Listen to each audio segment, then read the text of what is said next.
What the fuck is happening to Magic the Gathering prices? Comment your experience down below if you even know, because I don't. And I'm going to use these as example of what's happening right now with Magic the Gathering. I don't agree with it, and it's starting to push me towards Riftbound, towards One Piece, and away from Magic the Gathering, which is a thing that I really love. My stepdaughter just got into Pokemon, and I'm actually looking at like Pokemon Japanese booster boxes because I can get them for like 99 bucks. And they're fun because Japanese booster boxes, if you didn't know with Pokemon, all have a hit in every pack because of gambling rules. So they're actually a lot of fun to open. If you're new here, my name is Eric. I go by Sobermtg. I've been sober since 7/25/17. I share a lot about my passion and joy with Magic the Gathering, at least still right now. and this I wanted to bring up and talk about something that you may not realize. Like if you just got into Magic the Gathering, you probably don't know. But if you've been in Magic the Gathering for a little bit, I'm curious if anybody knows what the fuck is going on, because Hasbro and Wizards of the Coast does continually seem to like to screw us over. Let's face it, they have been fucking us for a long time. They got rid of the big commander deck cards that were the cardboard. They got rid of the smaller cardboard commander decks cards. They got rid of the collector sample packs. They got rid of the promo cards with the stamped features. They went from 36 booster packs down to 30 packs, telling us how it's going to be cheaper, more affordable, and it's not. In fact, it's so not affordable that a box of Strixhaven right now is selling for the same price that a box of Outlaw Thunder Junction used to sell for. That box of Strixhaven, it's an all right set. It's fun. It's definitely fun if you love Magic the Gathering. Value-wise, you're not going to get $140 worth of cards out of there unless you're lucky enough to pull like a Vampiric Tutor along with some other really good shit. So you're probably not, the value I just don't see is there for 140. For 100 bucks to 120, I could see the value, but not 140. You only got 30 packs versus the 36 packs. Like it's all going downhill. Even the quality of cards has gotten worse. I remember when 7th edition had foils. I remember opening up Prophecy with foils. Foils weren't in every single pack, and foil cards were a lot better quality than they are now. Now, the cards themselves just feel cheap, and there's two different areas that they actually print cards in now. And so I don't think people realize that. There is a reason why some cards have the rares up front and some have the rares in the back. Do you know why? Comment down below. But what I really wanted to touch base on is now what I'm seeing just recently, and I'm talking from like April till now. So April 2026 to July 12th or whatever it is right now, 2026. So we're talking like 3 months. Something has happened, and I don't know if it's distributors, if it's just Hasbro has upcharged the prices, what's going on, and I'm curious if anybody even out there knows.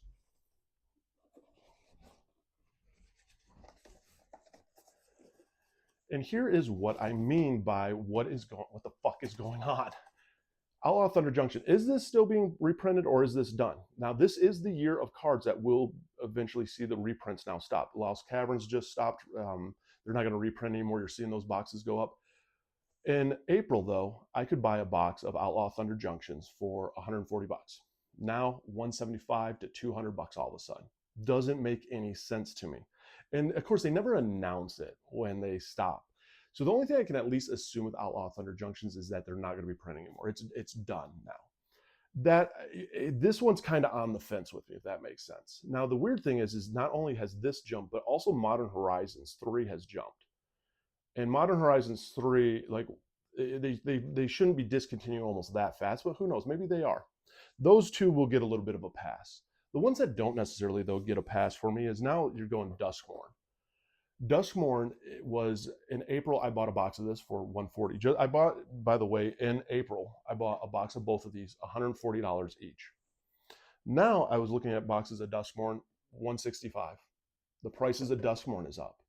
And I don't understand why, because this should see at least another reprint. When it comes to Bloomborough, which is a year after these, Bloomborough, 160.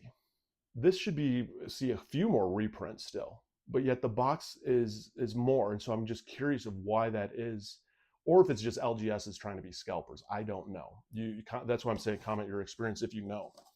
And then let's get to this Strixhaven, $140 for a box of Strixhaven. The funniest part is people will say, "Oh, it's inflation stuff." I don't protect corporations. I'm not a good ambassador. I'm the anti of ambassadors.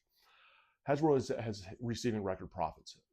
Magic the Gathering is having record profits. And you can tell because they are draining us now. They're coming out with sets so fast, burning us for as much money as possible.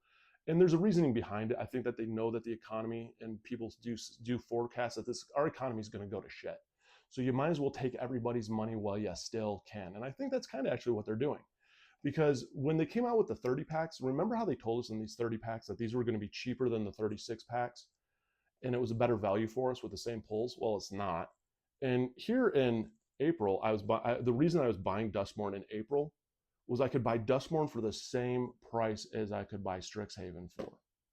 And so I'm just watching these pricings going up, and I'm just curious why, if anybody knows. I honestly think it is, personally, I think they're seeing a price increase on them. I think it's actually Wizards of the Coast trickling it down to manufacturers, trickling it down. I also see a lot of LGSs acting like scalpers, essentially.